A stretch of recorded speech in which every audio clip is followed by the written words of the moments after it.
All right, well, good morning, everybody, and welcome to my presentation. My name is Bayda, and today I'm going to be talking about augmented reality and virtual reality here at Maple Heights. So to start off, I just wanted to talk about what augmented reality and virtual reality are.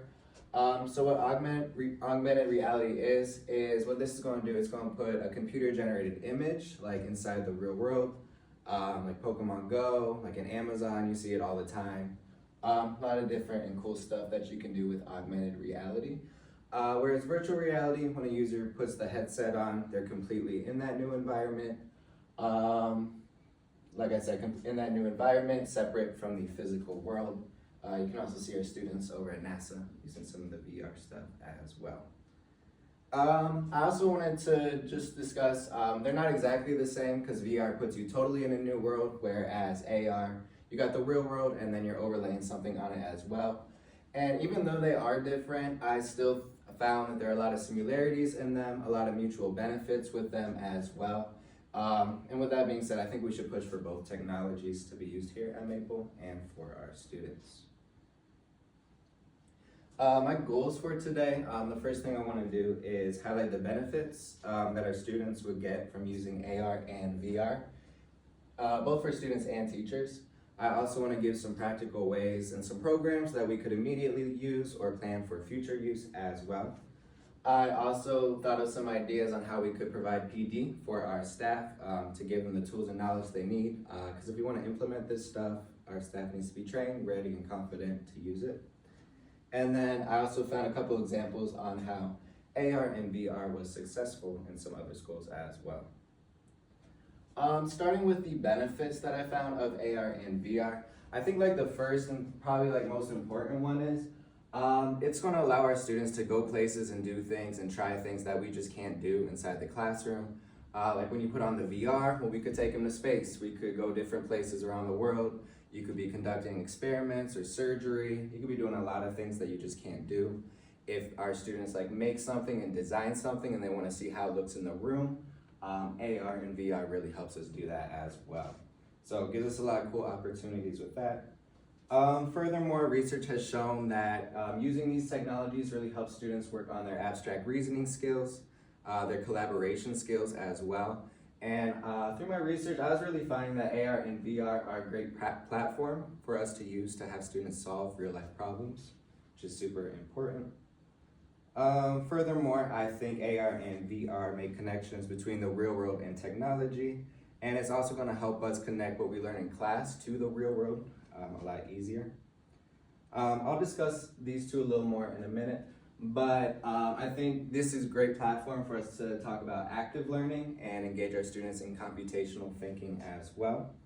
Also, in the world we live in today, everything is technology. Like when we went to NASA, they designed all their stuff using technology. That's how people problem solve in the real world. And I think we need to teach them these skills if they want to be successful in their careers one day. Furthermore, research has shown that when you do use AR and VR in your schools, well, it helps the environment become like a more tech-friendly one, which is something I think we should be doing here. We need to catch up a little bit, I think. So I think this is one way we could start doing that. So like I was talking about active learning, I think if we start using AR and VR, we got a lot of good opportunities to do active learning projects. And pretty much what active learning is, it's when students learn how to learn themselves. It's helping them develop their self-autonomy as well with that and owning their knowledge. I looked at a case study that had a group of students. They were making different games using augmented reality. And there were a lot of great benefits the students got from this project as well. Some of the main benefits are students is cross-curricular. A lot of the stuff you do with AR and VR. So when they're making the games, they had somebody who's a project manager. They had somebody working on the code, the art in it, the design, all of that. So a lot of benefits there. Collaboration is another great way that students were engaged here as well. Furthermore, what was I saying? Like I said, they engaged in a lot of teamwork in here, collaboration as well. And I really think that if we engage students in this active learning, with the AR and VR, that they're just going to work on these collaboration skills. They're going to get their process for problem solving down a lot better as well. And ultimately, I think we want our students to be lifelong learners. So using these technologies, great platform to use active learning. Any questions so far? All right, cool. Furthermore, a big thing I've been learning about this year is computational thinking. And a lot of us do this already without even thinking about it. I think this is a really good diagram over here about what computational thinking is. To me, computational thinking is just a way to problem solve. It's where you break down the problem, you abstract the terms, you look for your patterns, you make your algorithm, seeing it designed all the time, problem solving as well. And this stuff is really super important, and this is something I think a value we should be teaching our kids as well, is how to computational think and problem solve. And I think by using AR and VR, we get great opportunities to engage them in exercises where they gotta problem solve. Furthermore, like with computational thinking, research says the best way to teach it across all your STEM subjects. That way they have that common problem solving process, not just in one class, but across all their science classes, STEM classes as well.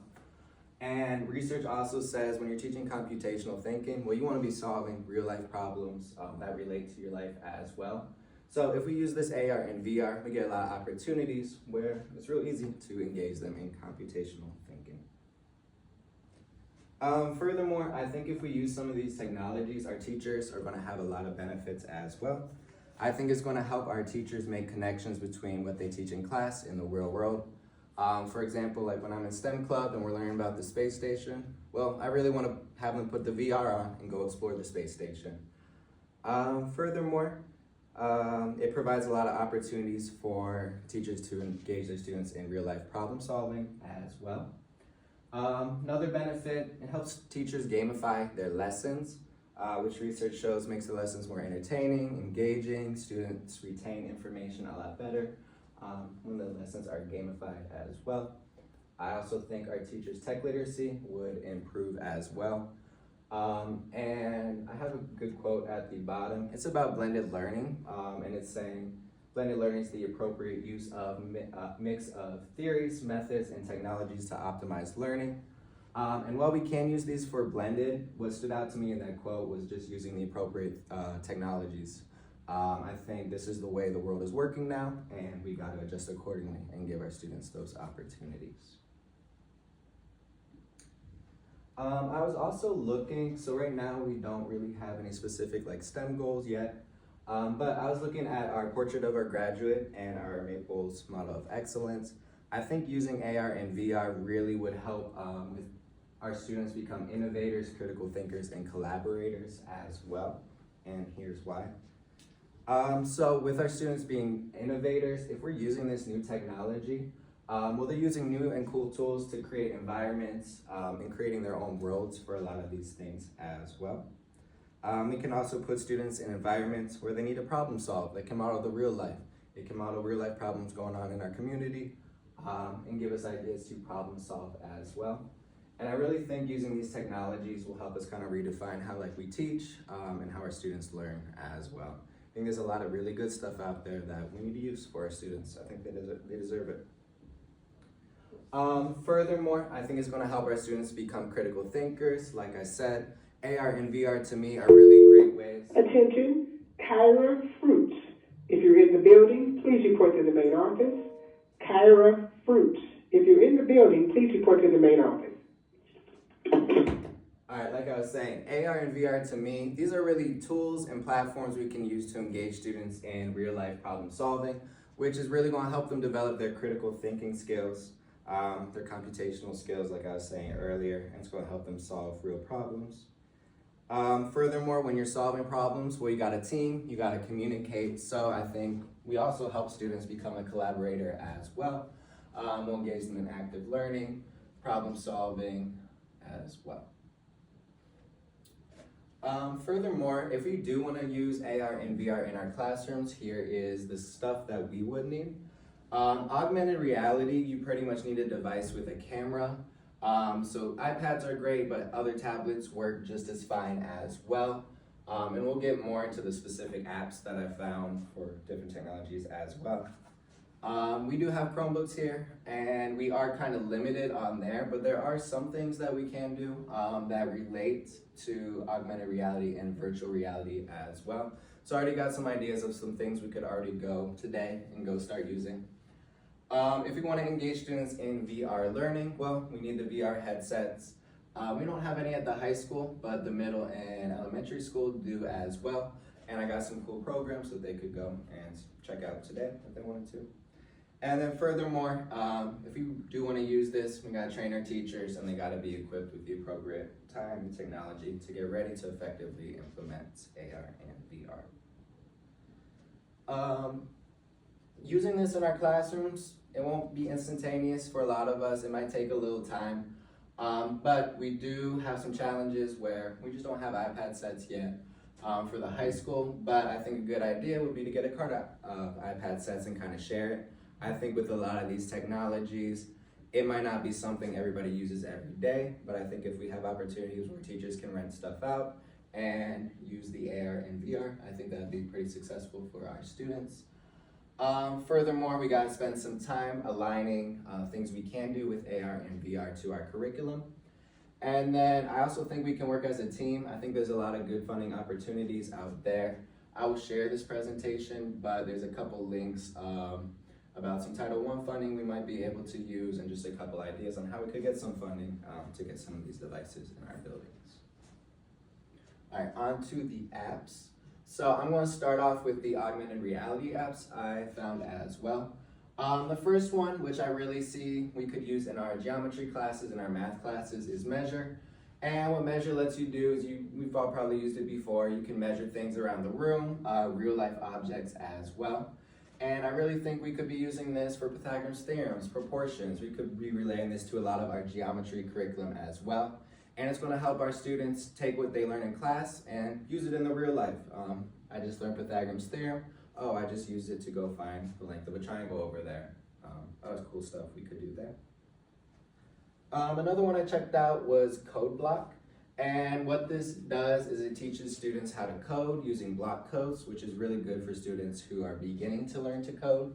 And you can make the codes interact with the real world. You can kind of see it out there. So I think this, going back to what I was saying about gamifying lessons, I think this would be going along with that theme. Students will benefit because they're learning to hands-on code as well. And students can work in groups to work on the collaboration skills with this app as well. Augment was another good one where I see myself using it in STEM Club.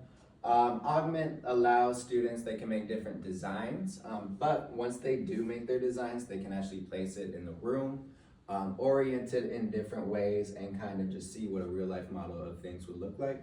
So I see this as being super useful for any projects where students need to design something and then they might want to build it. Well, they could build their prototype on here and see how it actually look before they go and build it. I also think for math too, teachers could use this. The way you can kind of move it around in there is great for like scale factors and proportions, a lot of good geometry. Physics lab was another good one I found. It's going to let students do physics experiments, and it might allow them to do experiments that might be a little too dangerous, a little too costly to do in the real world, but they could do it with physics labs as well. Also, when I was playing around with it, things like when you're doing currents and stuff like that, well, it's going to visually show the current. So you're kind of seeing things that you can't see in real life, but it's going to help students visualize like these abstract concepts as well, which will help them retain the information and actually like see how the physics is working. Furthermore, you get instantaneous feedback as a student. If you mess up the experiment, you can just hit undo and try again. Without like the consequences that you could have if your experiment goes wrong in real life. Teachers benefit. It's a great way to encourage critical thinking and inquiry learning as well. There's a lot of things that pop up and teach you things in the app as well as you go. So again, kind of teaching students how to be autonomous learners. One of the favorite ones I checked out was CoSpaces. What I really liked about CoSpaces is you can collaborate in it, so you kind of sign in like with an account and you can collaborate with peers. But this is also a technology where you can use it on Chromebooks You can use it on iPads or augmented reality devices, or you could use it on the VR. So really a lot of options in here. And in this program, you kind of create your virtual world. You can do block coding in it. You can do science experiments. You can do a lot of things. So a lot of choice involved in this as well. Great opportunity for students to be creative. Teachers, it's also great because you can adjust projects as well to differentiate. It's pretty easy to go in and kind of adjust guidelines for what you want specific students to do. And a lot of cross-curricular stuff goes on in here because you could do your coding in there, you got your math in there, you got your physics in there as well. And like I said, this is something where we could go and start today if we wanted to, because we got Chromebooks and we could get started with that. Furthermore, this was a cool one that I can see a lot of our history teachers using as well. So virtual realities, you can use it with the VRs, but you can also do it on the Chromebooks as well. And what this allows you to do is you could take students on virtual field trips, so you could take them different places, see what they observe. A lot of times when you go explore different places, they have landmarks marked and like cool facts and information about it as well. So you can interact with the objects. Teachers could interact because you could switch to kind of a facilitator role. You could be the one giving the tour guide of different places. And I think this gives a lot of opportunities for like great discussions, a lot of great critical thinking as well. Access Mars is something that I've used before. I think NASA has a lot of good resources. Access Mars, I wouldn't necessarily call it AR because you're not taking the real world and putting like Mars on it, for example. But I found it kind of fit in well, and it's another technology we could use. The way I've used it before, it's great to have students go explore Mars. It's actual pictures that rovers take from Mars. So I've been able to lead a lot of good discussions about like the terrain on Mars, different things that they find around Mars as well. So this is a really cool, students really enjoy doing this as well because it's kind of like a video game when you get in it. And you kind of move around and you can go explore different things as well. So I found when I did use this in class, students were super responsive, they enjoyed doing it, and it really helped them retain information about it as well.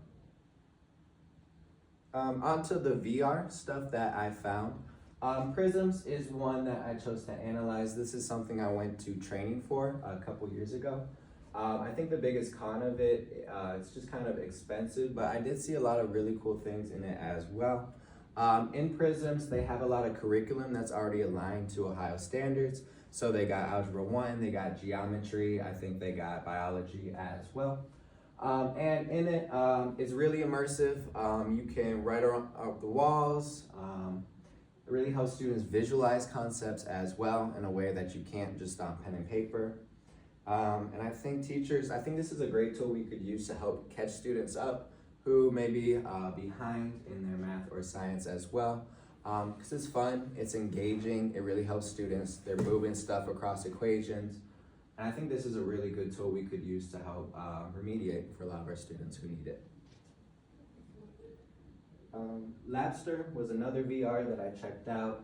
And this one you can do surgeries, you can do a bunch of science experiments as well.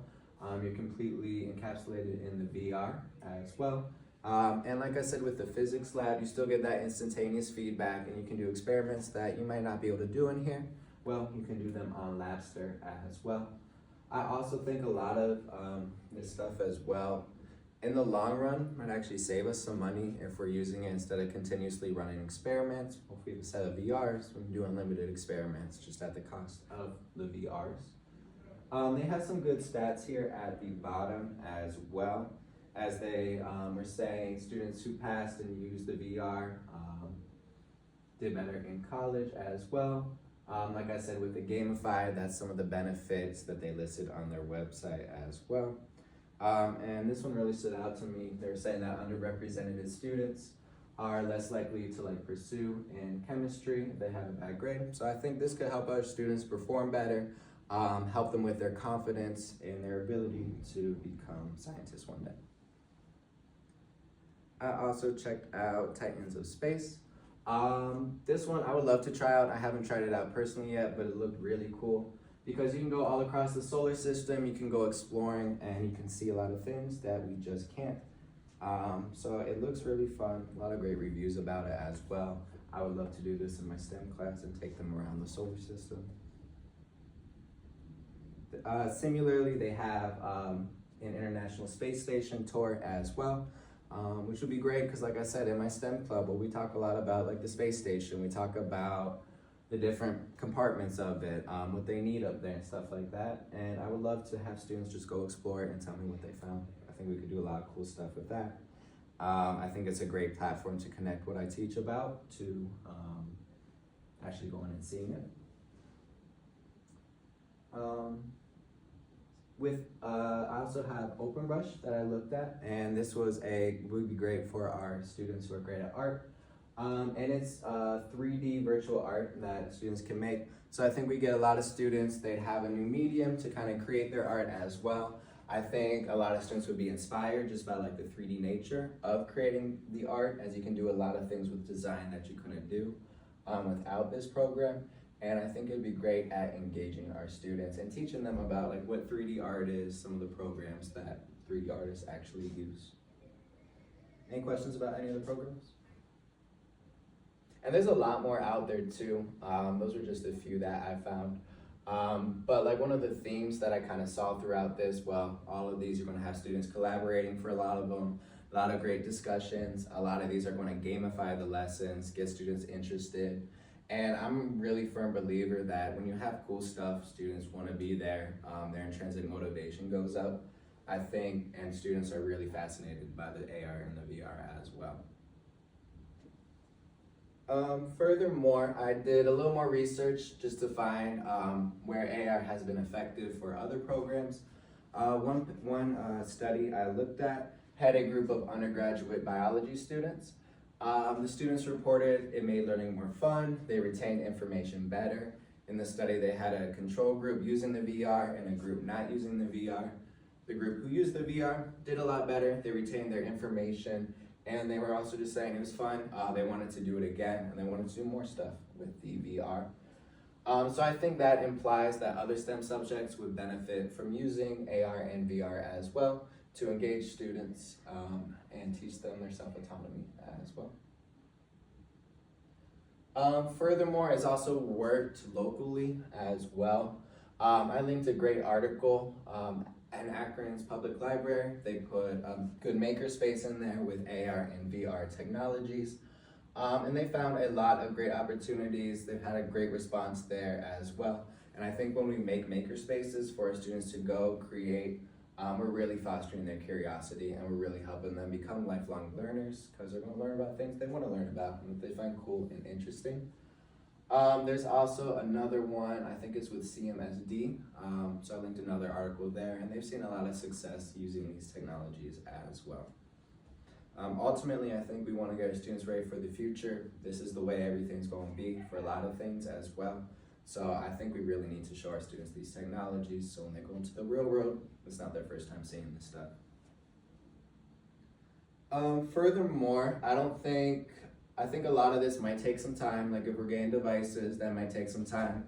I think a lot of our teachers might feel uncomfortable using these technologies at first, which is why I think it's really important if we are going to proceed with getting these technologies in our classroom.